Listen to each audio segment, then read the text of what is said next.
دیکھیے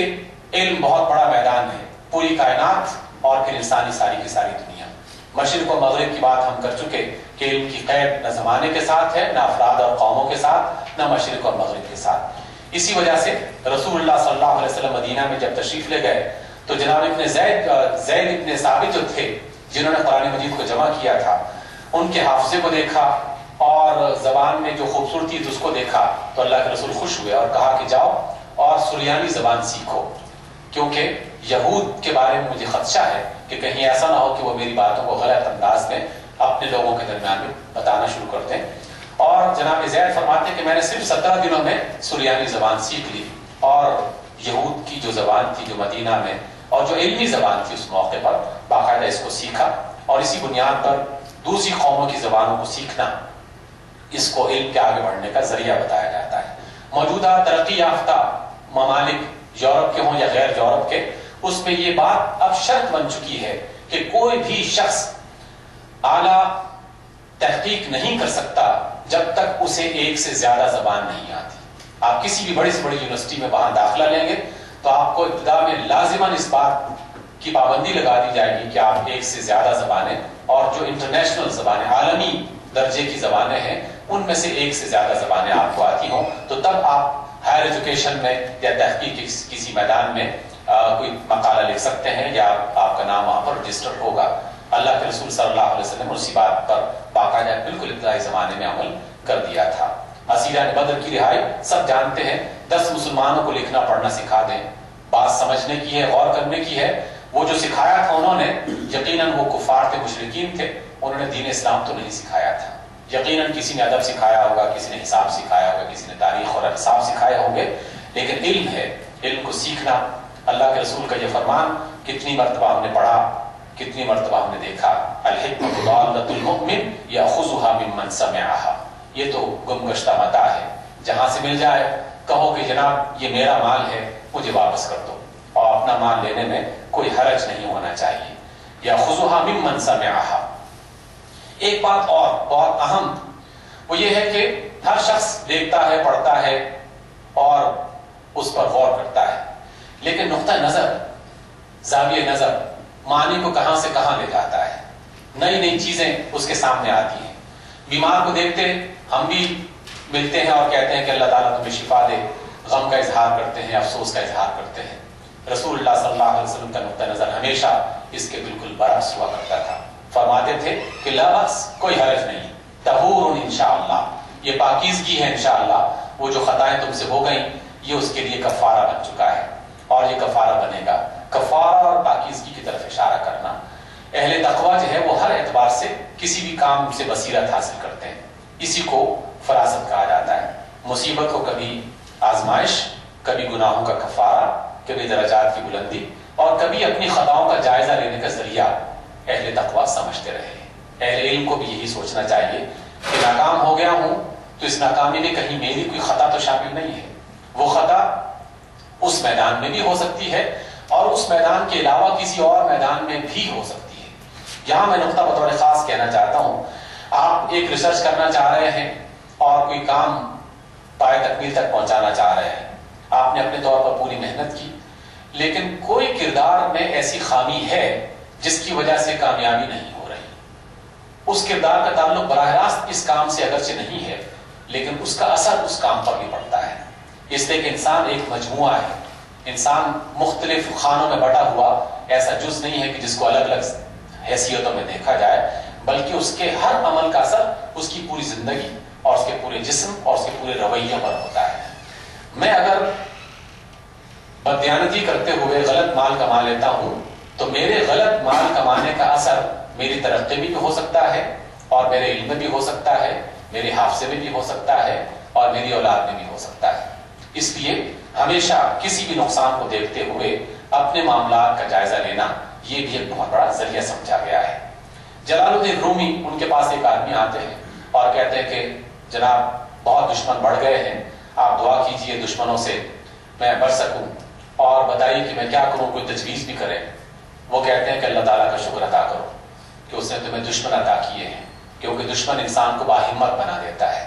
مقابلہ نہ ہو، دشمن موجود نہ ہو تو ہر آدمی بالکل تساہل کا شکار ہو جائے اور مقابلے میں ہی انسان اپنے آپ کو مضبوط اور توانا بناتا ہے۔ بدیع الزمان سعید نورسی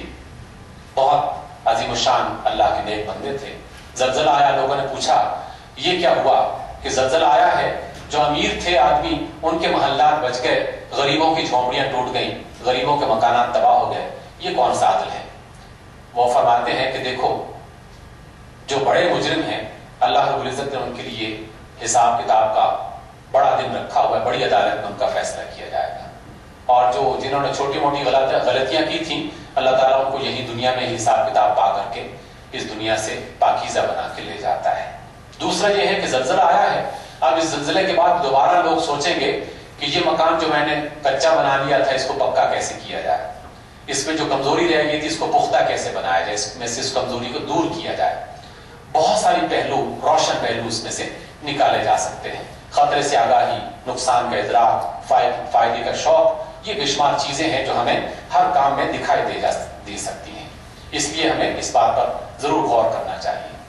سیاق و سباق اور مناسبت کا خیال رکھنا، ہمیں نص مل گئی، ٹیکسٹ مل گیا، حدیث کی روایت مل گئی، قرآن مجید کی کوئی آیت مل گئی اور ہم نے فٹ سے اس پر فتویٰ لگا دیا اور اس کے مطابق فیصلہ سنا دیا، حالانکہ اس کے مطابق فیصلہ نہیں بلکہ اس کا سیاق و سباق دیکھنا، موقع محل دیکھنا، مناسبت دیکھنا، پھر اس کے بارے میں غور کرتے ہوئے اس کا جواب دینا یا اس کے بارے میں کوئی فیصلہ کرتے ہوئے فتویٰ دینا، یہی بنیادی بات ہے۔ حدیث لکھنے سے منع کر دیا، لوگ یہی کہتے ہیں جناب اللہ کے رسول نے حدیث لکھنے سے منع کر دیا، لیکن جناب عبداللہ ابن عباس اور عبداللہ ابن عمرو ابن عاص جو ہیں ان کی روایات کو بالکل نظر انداز کر دیا جاتا ہے کہ اللہ کے رسول نے اپنی زندگی میں ہی انہیں باقاعدہ لکھنے کی اجازت دے دی۔ اور اجازت کیوں دی؟ کہ ان کے بارے میں یقین کامل ہو گیا تھا کہ اب یہ قرآن کی آیات میں اور حدیث کی عبارتوں میں خلط ملط نہیں کریں گے،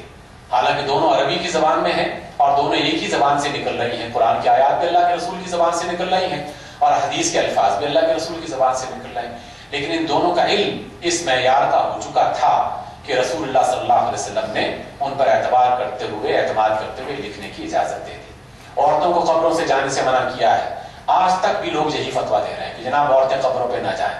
لیکن اس روایت کو نظر انداز کر دیا جاتا ہے کہ جس میں ام المومنین عائشہ رضی اللہ تعالیٰ عنہ باقاعدہ اس بات کو اجازت کی صورت میں بیان کرتی ہیں کہ ابتدا میں منع کیا تھا کیونکہ بیان کرنے کے طریقے موجود تھے، غم کو جس طریقے سے عربوں کی جہالت کے زمانے میں اختیار کیا جاتا تھا، اللہ کے رسول نے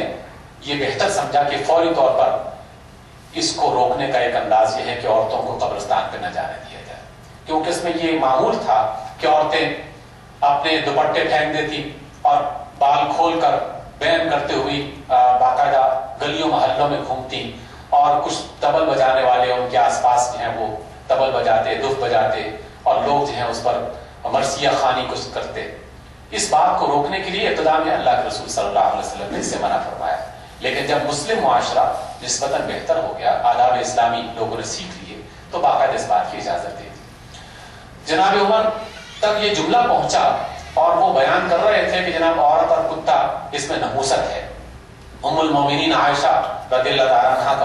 عنہا کو پتہ چلا، فوراً کہا کہ نہیں، ان کو منع کرو، عمر سے غلطی ہوئی ہے سمجھنے میں، اصل میں بات پوری نہیں ہوئی۔ رسول اللہ صلی اللہ علیہ وسلم تو یہود کا تذکرہ کر رہے تھے اور یہ کہہ رہے تھے کہ یہودی یہ سمجھتے ہیں کہ عورت میں اور کتے میں نحوست ہے۔ اب دیکھیے زمین اور آسمان کا فرق آ گیا ان دونوں روایتوں میں۔ پہلی بات میں ایک بہت ہی غلط پیغام جا رہا تھا اور دوسری روایت میں ایک دوسری قوم کے غلط رویے پر تنقید سامنے آ گئی۔ سرداری قریش میں ہوگی، الائمۃ من قریش، کیا یہ ہمیشہ کے لیے ہے؟ ایسا نہیں ہے۔ رسول اللہ صلی اللہ علیہ وسلم نے ابتدا میں یہ بات کیوں کہی؟ اس لیے کہ پوری سرزمین حجاز اور آس پاس کے علاقے میں قریش کا ایک مقام اور مرتبہ تھا، عزت اور وقار تھا۔ اگر امیر ان میں سے ہوتا تو یقیناً اللہ کے رسول کے نظر میں یہ بات موجود تھی کہ اہل حجاز اس کی امارت کو، اس کی سرداری کو قبول کر لیں گے اور فتنے فساد سے محفوظ رہیں گے، لیکن یہ ہمیشہ کے لیے فیصلہ نہیں تھا کہ ہمیشہ سرداری قریش میں سے ہوگی۔ بعد میں پھر اللہ کے رسول کے دیگر فرامین بھی سامنے آتے رہے جس میں آپ نے اس کے علاوہ بھی تعلیمات دی۔ مجادلہ حسنہ جس کو کہا جاتا ہے، ڈیبیٹ، آپ تحریر کے اندر ڈیبیٹ کریں یا تقریر میں ڈیبیٹ کریں، اس میں ہمیشہ علم کو، امانت کو، دیانت کو اور حسن بیان کو اچھے طریقے کو اختیار کریں اور اس میں کبھی نہ حق کو چھپانے کی کوشش ہو نہ دوسرے کی صحیح بات سے انکار کرنا اس سے یہ مراد لیا جا سکے. اس لیے پوری امانت اور دیانتداری کے ساتھ بہتر انداز میں اس کی طرف بلا